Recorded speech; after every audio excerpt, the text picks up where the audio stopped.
Selamat pagi teman-teman, kita berjumpa lagi ya dalam segmen kedua mengenai 7 Habits of Highly Productive People. 7 kebiasaan untuk menjadi orang-orang yang produktif, ya, 7 kebiasaan untuk menjadi orang-orang yang sukses, mulia, bahagia, dunia dan akhirat. Ya. Dalam segmen pertama tadi kita sudah belajar mengenai bagaimana kita menginstall habit yang pertama, yakni be positive mindset, have a positive mindset. Ya. Kita harus berpikir secara optimis, ya, positive mindset. Nah, di habit yang kedua ini, seperti yang tertampil di dalam slide berikut ini ya, jadi simple mas ya, habit kedua ini memilikilah sikap persistence atau resilient. Ya, dalam bahasa Indonesia ini disebut daya juang atau ketangguhan mental, ya daya juang. Karena again pernah sebuah studi melibatkan ratusan ribu orang diteliti, ya. Apa sih sebenarnya kunci kesuksesan orang-orang ini, ya orang-orang yang sukses ini ribuan orangnya sukses ya, dilacak. Nah itu elemen pertama yang muncul dalam sikap yang paling mereka sering sebutkan itu ini mas, resiliensi, daya juang, ya, keteguhan mental. Ya. Jadi keuletan itu memang sering menjadi penentu kesuksesan orang mas ya, produktif. Ya, jadi resiliensi itu ketika Anda jatuh 10 kali, Anda bisa bangun 11 kali mas. Ya. Jangan jatuhnya 7 kali, Anda bangunnya cuma 2 kali. Ya termehek-mehek mas itu ya, termehek-mehek. Jadi habit kedua orang yang produktif adalah memiliki kebiasaan ya untuk selalu gigih berjuang, terus ulet berusaha untuk mengatasi setiap tantangan yang ada demi tercapainya tujuan yang telah ditetapkan. Ya. Jadi keep moving ya. Keep fighting till the end. Ya, jadi untuk terus bergerak maju. Jadi di slide berikutnya ini kalimatnya juga perlu direnungkan ya. Kebiasaan resiliensi itu untuk selalu bergerak maju, untuk tidak mudah menyerah pada keadaan, sebuah sikap untuk selalu fokus pada solusi, ya, dan bukan pada masalah atau komplain pada keadaan, ya, dan membuat mereka tumbuh menjadi pribadi yang produktif.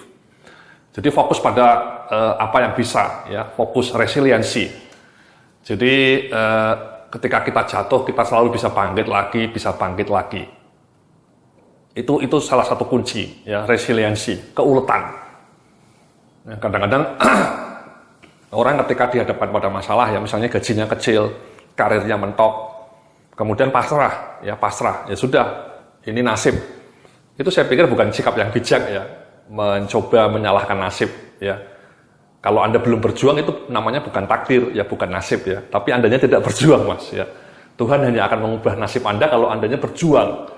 Nah seringkali orang ketika gajinya kecil, income-nya kecil, kemudian tidak bergerak apa-apa ya. Kemudian ya menyerah pada nasib ya. Kemudian mengatakan nasibnya jelek, bad luck. Dan kemudian mengatakan orang-orang yang sukses itu hanya luck, hanya nasib baik. Tidak, nasib baik hanya memihak orang-orang yang berusaha mas. Luck itu memang ada, luck exist, ya. Jadi good luck itu exist, dan dia exist hanya untuk orang-orang yang mau berjuang dengan gigih, mas. Ya. Bukan orang-orang yang loyo, ya, yang pelongo-pelongo, ya. Jadi tidak hanya menyerah dengan keadaan. Ya. Ketika kita nasibnya kurang bagus, ya kita mencari solusi, mencari ruang untuk bergerak, mengubah keadaan. Ya, tidak hanya mengutuk keadaan atau menyalahkan nasib, ya. Nah, bagaimana kemudian caranya sih membangun resiliensi ini, mas ya? Resiliensi ini kan willpower namanya, bahasa Inggrisnya willpower juga ya. Resiliensi willpower, tekad kuat, kemauan kuat, ya, untuk bergerak maju, untuk mengubah nasib, ya. Contohnya sederhana kan mas, kalau Anda ingin punya habit rajin olahraga, ya, 3 kali olahraga kemudian menyerah itu namanya Anda tidak punya resiliensi mas, ya. Tapi kalau Anda terus tiap bulan, tiap hari, tiap seminggu 3 kali, 4 kali, terus sampai berbulan-bulan, bertahun-tahun, itu namanya resiliensi, mas. Anda punya daya juang, ya. Atau misalnya Anda punya blog, ya, pengunjungnya dari dulu cuma 100 terus. Kemudian Anda menyerah, setelah itu membiarkan blog itu tidak diupdate berbulan-bulan lamanya. Itu namanya Anda tidak punya resiliensi, ya. Jadi keteguhan mental, mas, daya juang. Nah di dalam slide berikut ini Anda bisa melihat mas ya, apa sih cara memelihara daya resiliensi atau willpower itu?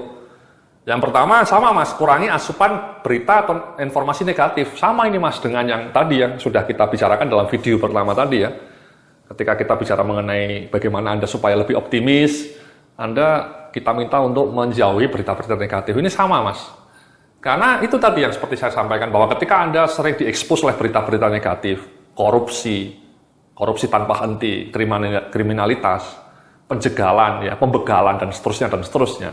Masalah ini, masalah itu, ya, berita itu selalu dirudung masalah. Anda menjadi makin pesimis, dan kalau pesimis itu Anda pasti akan rendah Mas daya resiliensinya. Semangat juang Anda itu akan menurun. Ya, kalau resiliensi Anda rendah. Itulah berbahaya kalau kita diekspos tiap hari ya. Masih mending mungkin sebulan sekali ya kita nonton berita yang negatif. Tapi kalau tiap malam, tiap hari, di radio, di koran, di televisi beritanya negatif melulu, itu bahaya Mas. Tanpa Anda sadari, itu merusak daya juang Anda. Ya, menghancurkan daya resiliensi Anda. Ya, itu luar biasa itu. Makanya jauhi itu Mas. Ya, kalau bisa masih mending baca inilah ya, novel ya, atau komik ya, Hopping Who, itu mungkin lebih menarik Mas daripada nonton Metro TV, nonton TV One yang isinya talk show-nya itu selalu konflik. Ya, itu bisa mengurangi daya resiliensi kita. Nah, yang kedua ini Mas ya, jadi tadi kurangi juga sikap untuk mudah mengeluh ya, atau lingkungan yang toksik ya. Kadang-kadang Anda punya lingkungan kerja yang justru lebih banyak orang-orangnya itu suka mengeluh. Ya, orangnya daya juangnya lemah, ya, kerjanya tidak benar, males-malesan, itu memang menular Mas, itu memang dangerous Mas. Makanya memang sebenarnya punya rekan kerja atau karyawan yang kinerjanya tidak bagus itu dangerous, karena kinerja dia yang loyo itu mudah menular. Daya juang dia yang berkele itu, yang termehek-mehek, itu bisa dengan mudah menular ke Anda, ke teman-teman Anda, dan kemudian kultur kerja Anda menjadi makin roboh. Ya, jadi kalau bisa sih dihindari Mas ya, Anda mencoba bergabung dengan komunitas atau bahkan Andanya sendiri ya mencoba menjadi pionir ya untuk merayakan daya juang, ya, untuk menselebrasikan kemenangan, untuk menselebrasikan willpower Anda. Ya, tapi kalaupun Anda tidak mau menjadi pionir ya jangan terlalu sering bergaul dengan lingkungan kerja yang toksik, yang penuh dengan komplain, ya, komplain ini, komplain itu, tak never ending komplain. Itu membuat daya juang kita juga loyo kalau kita terlalu mudah komplain. Ya, kalau bisa komplainnya disimpan aja di hati atau dibungkus, dibuang ke laut Mas. Ya. Nah, yang berikutnya ini Mas ya, di slide berikutnya ini menarik Mas ya, ini menarik ya, cara memelihara daya resiliensi ini juga kurangi aktivitas yang menuntut kesabaran, macet, antri, ya, itu aduh ini suatu yang dilematis Mas ya. Tapi penelitian dari Gallup mengatakan Mas ya, kemacetan itu salah satu unsur yang paling efektif untuk merusak daya juang Anda, luar biasa, willpower Anda. Jadi konsep willpower itu sebenarnya gini Mas, willpower Anda itu seperti reservoir dalam air itu Mas, kayak cadangan air dalam tangki. Ketika Anda menghadapi kemacetan di jalanan yang berjam-jam itu, otomatis cadangan Anda menurun, habis. Cadangan kesabaran Anda itu habis di jalan. Sehingga ketika Anda punya masalah di kantor, punya tantangan di kantor, punya beragam pekerjaan di kantor, itu cadangan energi Anda itu sudah habis tercecer di jalanan, willpower Anda. Jadi memang pernah diteliti orang-orang yang menghadapi kemacetan itu mudah menyerah ketika di kantor menghadapi tantangan. Ya, itu luar biasa Mas. Jadi jauh berbeda ketika Anda ke kantor, jaraknya mungkin cuma 10 kilo, ya 5 menit, Anda masih fresh, Anda masih bersemangat. Tapi ketika Anda berjam-jam habis di jalan tol, ya, di busway, kemeringat ya, dengan ribuan penumpang kereta api, sampai kantor jam 9, itu willpower Anda sudah separuh, mungkin sudah tersisa sedikit tuh Mas.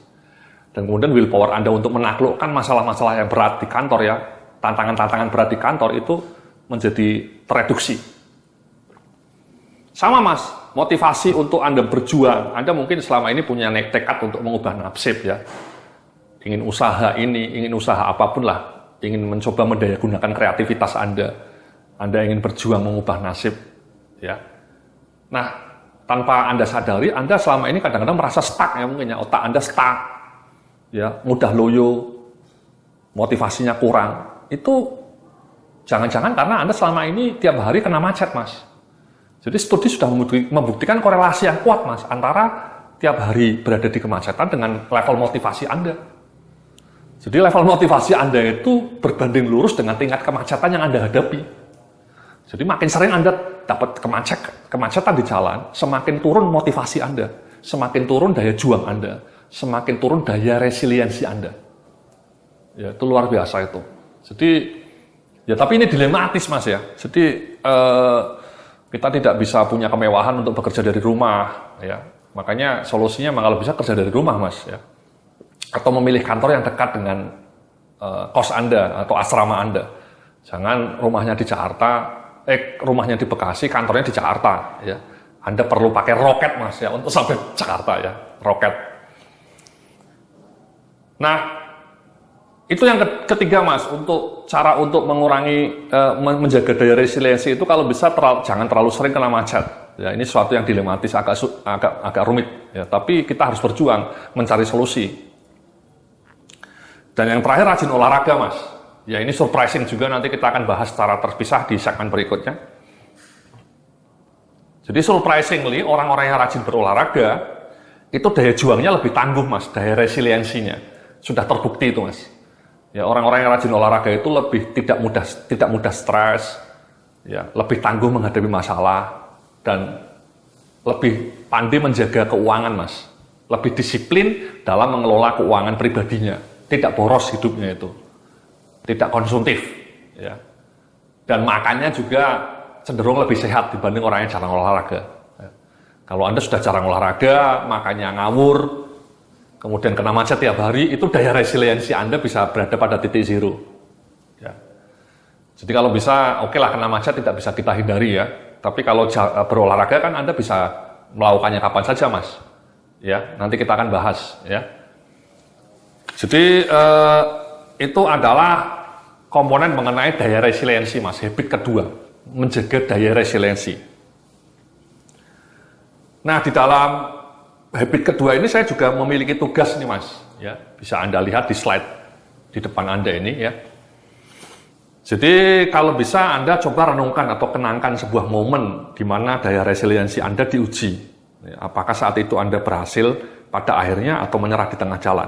Ya, dan pelajaran apa yang bisa diambil dari peristiwa itu.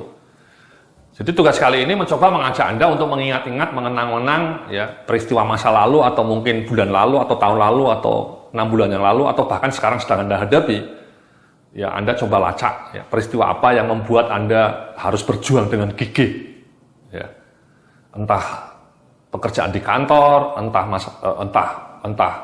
entah proses kehidupan pribadi ya. Kalau di kantor apa sih masalah tantangannya, proyeknya apa, dan kemudian apa yang membuat Anda diuji resiliensinya, dan kemudian apakah Anda berhasil? Ya sama Mas, saya dulu juga ketika resign ya, saya dulu pernah bekerja di sebuah perusahaan besar ya namanya Ernst & Young. Saya dulu pernah kerja sebagai konsultan manajemen di Ernst & Young. Kemudian tahun 2004 saya resign untuk mendirikan perusahaan sendiri. Jadi tahun pertama itu saya tidak mendapatkan klien Mas, ya, jadi berat juga, ya. Jadi karena saya baru, ya, saya bikin perusahaan sendiri di bidang konsultan manajemen seperti Ernst & Young ya sama perusahaannya. Maksudnya bidangnya sama karena pengalaman saya di bidang konsultan manajemen ya, saya menjadi lebih mudah untuk bikin perusahaan di konsultan manajemen. Saya nyetak brosur, kemudian saya bagi-bagi brosur itu, tapi ternyata brosur itu hanya dibuang di sampah Mas. Ya, oleh para prospek-prospek saya. Ya, tapi saya terus berjuang. Kemudian saya menemukan solusi. Kenapa saya tidak bikin blog? Ya. Kenapa saya tidak menggunakan blog sebagai media untuk memasarkan jasa saya? Akhirnya saya bikin blog. Dan kemudian dalam tahun-tahun bulan-bulan pertama pengunjungnya tidak banyak, tapi dalam bulan ke-6 pengunjungnya mulai banyak, Mas. Dan kemudian akhirnya banyak ribuan dan akhirnya betul saya bisa mendapatkan banyak klien dari blog saya. Jadi sekarang saya tidak lagi yang menghubungi klien saya, tapi klien saya yang mengenal saya gara-gara blog saya. Ya. Tapi dulu saya tidak seperti itu Mas ya. Dulu ketika pertama kali resign bikin usaha ya saya tidak punya klien. Nyebar brosur ya, datang ke kantor-kantor ditolak lagi ya, nelpon ditutup. Itu biasa Mas ya, itu resiliensi saya diuji. Nah setelah saya berkali-kali ditolak, kemudian muncullah kreativitas ya. Kenapa saya tidak tadi bikin blog? Jadi kalau pemasaran konvensional itu kan kita yang mengetuk pintu Mas, kita nelpon, ketok pintu, tok tok tok tok tok. Itu peluang keberhasilannya rendah karena kita yang maju. Sebaliknya kalau saya punya blog, saya menampilkan jasa saya, kemudian orang yang nelpon saya itu sudah pasti punya kebutuhan, ya. Jadi lebih tinggi success rate-nya. Dan sama Mas, karena saya punya blog, saya tidak perlu lagi koar-koar, tapi justru orang yang mengenal saya. Itu contoh Mas ya, contoh bagaimana daya juang saya dulu diuji dan kemudian dari kepepet ya, karena saya tidak dapat klien kan tidak bisa hidup Mas ya. Saya bisa nafkah untuk anak istri saya gimana ya. The power of kepepet namanya Mas, the power of kepepet. Kepepet bingung, nggak ada gajian, ya nggak ada penghasilan, akhirnya muncullah ide kreatif membuat blog. Nah, saya dalam tugas ini, saya mengharapkan Anda melakukan hal yang sama ya, apa proses perjalanan sejarah hidup Anda, dan kemudian bagaimana Anda mengatasi itu ya dengan daya juang Anda.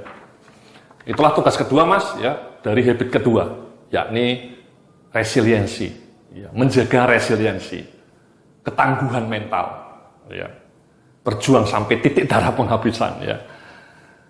Terima kasih, nanti kita akan lanjutkan dalam video online berikutnya. Sampai jumpa.